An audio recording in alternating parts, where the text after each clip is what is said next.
안녕하세요. 저는 4월 31일 치과의 이승규 원장이라고 합니다.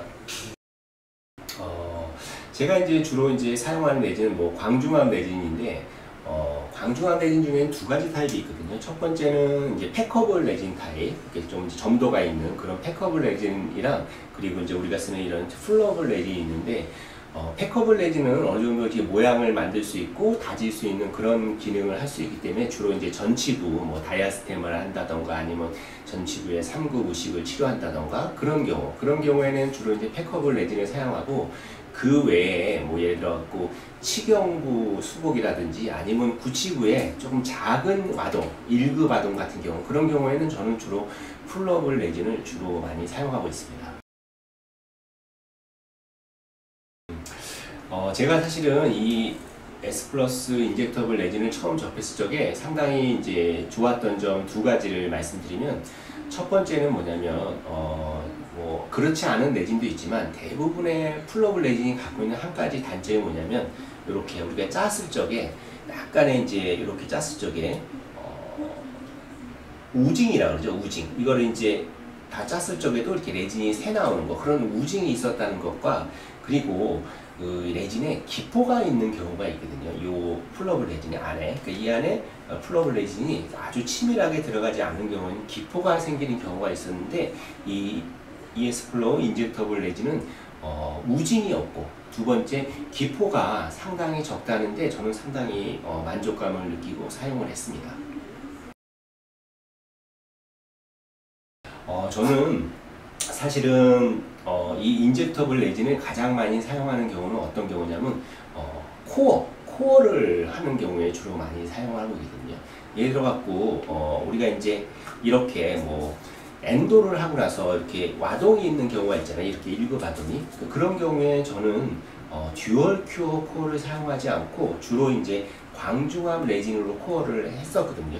그 이유는 두 가지인데, 첫 번째, 우리가 이렇게 엔도를 하고 나서 이런 1급 와동에다가 레진 코어를 할 적에 주로 여기다가 간단하게 7세대, 요즘 말하면 유니버셜 본딩을 바른단 말이에요. 유니버셜 본딩을 바르고, 또한 거기다가 듀얼 큐어 코어를 하게 되면 문제가 뭐냐면, 이 7세대 유니버셜 본딩은 주로 산성이기 때문에 이 산성 본딩이랑 이 듀얼 큐어 코어 간에 무언가 이렇게 호환성?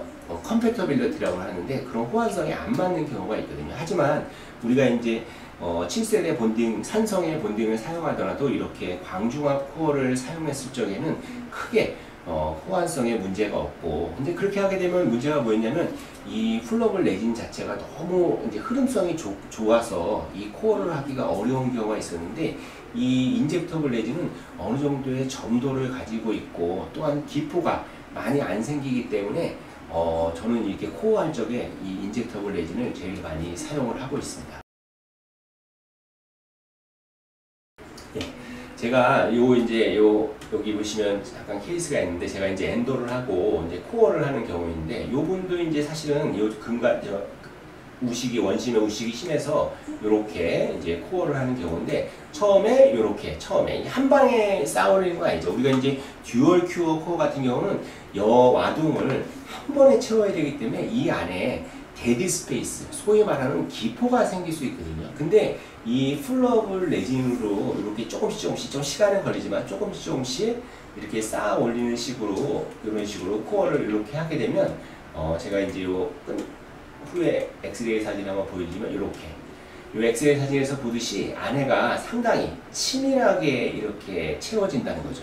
이 코어를 저렇게 치밀하게 채워진다는 건 상당히 장점이 있거든요. 그래야지 나중에 전치부 같은 경우에는 사실은 공간이 있게 되면 나중에 변색이 생긴다든지 그럴 수 있거든요. 그래갖고 저는 이런 경우에 광중암 이 플러블 레진 코어가 상당히 유리하다고 생각을 합니다. 근데 우리가 기존의 플러블 레진으로 코어를 하는 경우에는 문제가 뭐였냐면, 듀얼 큐어 레진 코어에 비해서 이 플러블 레진 코어의 강도가 조금 낮아서 프랩을 하게 되면 조금 치질이랑 다르게 조금 이렇게 약하게 이렇게 갈려나가는 그런 문제가 있었거든요.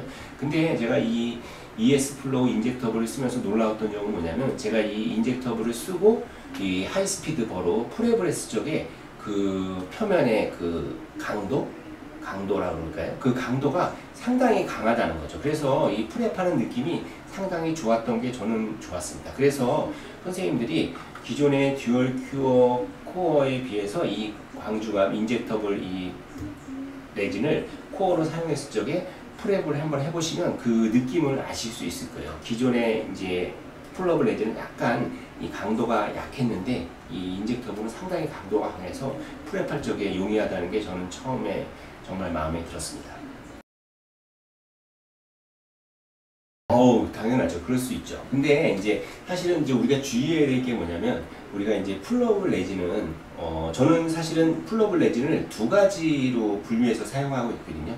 첫 번째는 이제 약간 그 점도가 낮은 흐름성이 좋은 풀러블 레진이랑 이렇게 인젝터블처럼 흐름성이 낮고 약간 점도가 높은 그런 이제 두 가지를 사용하고 있습니다. 근데 예를 들어 갖고 우리가 이제 9치부 1급 아동을 만약에 이제 인젝터블 레진으로 한 방에 이제 채운다면 얘는 조금 점도가 높기 때문에 어느 정도 이제 웨터빌러티 측면에서는 약간 이제 불리하게 작용할 수 있죠. 그래갖고 그런 경우에는 어떻게 사용하냐면 저 같은 경우에는 맨 바닥에는 플로우가 약간 좋은 쉽게 말해서 점도가 낮은 레진을 한번 깔고 그 상방에다가 요 인젝터블 레진을 이렇게 위에다 올리는 그런 방식으로 선생님들이 수복하신다면 정말 좋은 결과를 얻을 수 있으리라고 생각을 하고 요 이제 인젝터블 레진 같은 경우는 쉽게 말해서 9치부 1급 아동에다가 그렇게 크지 않은 1급 아동에다가 수복을 하더라도 팩커블 레진 못지않은 그런 마모 저항성을 가질 수 있다고 저는 생각하고 있습니다.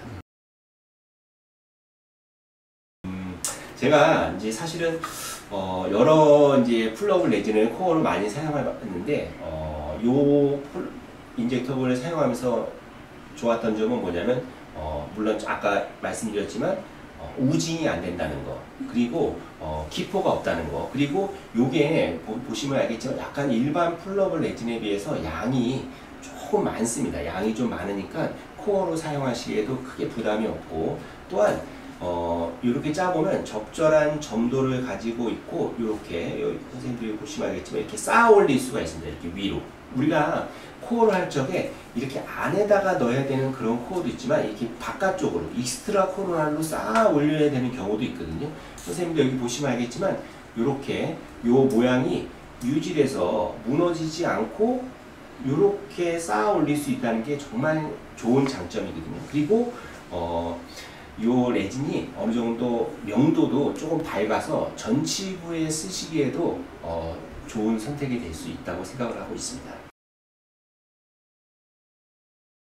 제가 이렇게 뭐 해외에 나가서 다른 이제 해외 시장을 보면 사실은 해외에서는 듀얼 큐어 코어, 우리가 이제 코어를 사용할 적에 코어를 사용할 적에 듀얼 큐어 코어를 많이 사용하고 있지 않거든요. 대부분 다 보면 광중압 레진으로 코어를 많이 하더라고요. 근데 이제 아까 말씀드렸지만 광중압 레진으로 코어를 하게 되면 두 가지 장점이 있다고 그랬잖아요. 그 산성 본딩과의 호환성의 문제도 없고, 또한 그리고 훨씬 더 치밀하게 조금씩 쌓아 올리면서 치밀하게 코어를 할 수 있다는 그런 장점이 있다고 생각을 하거든요. 그래갖고 저는 계속 주변에다가 이 광중압 레진으로 코어를 하는 거를 상당히 이렇게 권장하고 있고, 특히나 전치부 같은 경우에는 그 갭 없이 코어를 이렇게 갭이 없이 코어를 하기 위해서는 이렇게 플러블 레진으로 조금씩 이렇게 쌓아 올리는 그런 방식의 코어가 저는 중요하다고 생각을 하거든요. 그래갖고 우리 선생님들도 기존에 이제 듀얼 큐어 코어에 익숙하셨다면 한 번쯤은 이런 이제 광중압 레진으로 코어를 하는 거에 한번 이걸 사용해 보신다면 상당한 만족감을 느낄 수 있으리라고 저는 생각을 하고 있습니다.